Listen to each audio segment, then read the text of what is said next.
Computer उपकरण कई प्रकार के घटकों से मिलकर बना होता है। ये घटक हैं इनपुट उपकरण, मेमोरी उपकरण और आउटपुट उपकरण।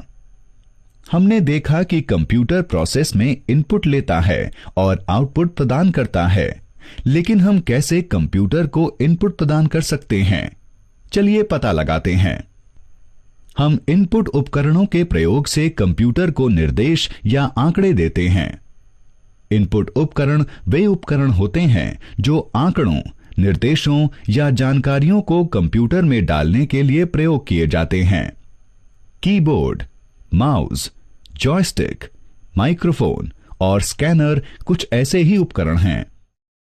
इन इनपुट उपकरणों में से जो हम सबसे अधिक प्रयोग करते हैं वे हैं कीबोर्ड और माउस। तो हम सबसे पहले उनके बारे में विस्तार से जानते हैं। चलिए हम कीबोर्ड से आरंभ करते हैं। कीबोर्ड किसी कंप्यूटर में आंकड़े डालने के लिए प्रयोग किया जाता है।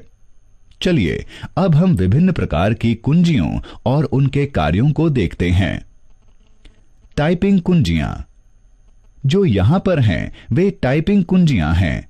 इनमें अक्षर, संख्या, विराम चिन्ह, स्पेस बार और प्रतीक सम्मिलित होते हैं।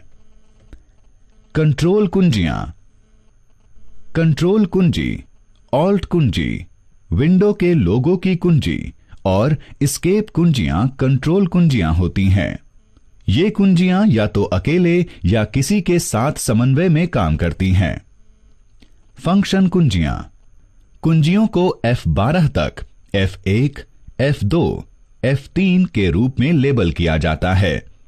इन कुंजियों के कार्य प्रोग्राम के अनुसार अलग अलग होते हैं। इन कुंजियों को विशिष्ट कार्य करने के लिए प्रयोग किया जाता है।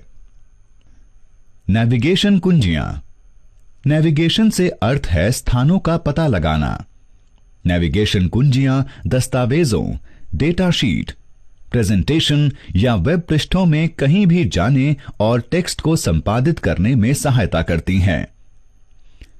इन कुंजियों में एरो कीज यानी तीर कुंजियां, home, end, page up, page down, delete और इंसर्ट शामिल होती हैं। फिर यहां पर यह अंकीय कीपैड है। यह संख्याओं को डालने के लिए परंपरागत कैलकुलेटर के जैसे बना होता है। अब यह माउस देखिए। इसे माउस कहते हैं क्योंकि इसका आकार एक वास्तविक चूहे जैसा होता है। माउस का प्रयोग सीखना बहुत ही रोचक है। इसके लिए एक कीबोर्ड से अधिक कौशल की आवश्यकता होती है। हम माउस का प्रयोग अपनी कंप्यूटर स्क्रीन पर और वस्तुओं को दिखाने के लिए और वस्तुओं के साथ संवाद स्थापित करने के लिए कर सकते हैं। माउस एक संकेत करने वाला उपकरण होता है। जब हम माउस को हिलाते हैं तो हम एक छोटा सा तीर देख सकते हैं। इस तीर को पॉइंटर कहते हैं। इस पॉइंटर के प्रयोग से हम प्रोसेसिंग के लिए कंप्यूटर को निर्देश या आंकड़े प्रदान कर सकते हैं। एक माउस में दो बटन होते हैं, एक बायां और एक दायां। माउस में एक स्क्रॉल करने वाला पहिया दोनों बटनों के बीच होता है, जो दस्तावेजों और वेब पृष्ठों के बीच स्क्रॉल करने में सहायता करता है।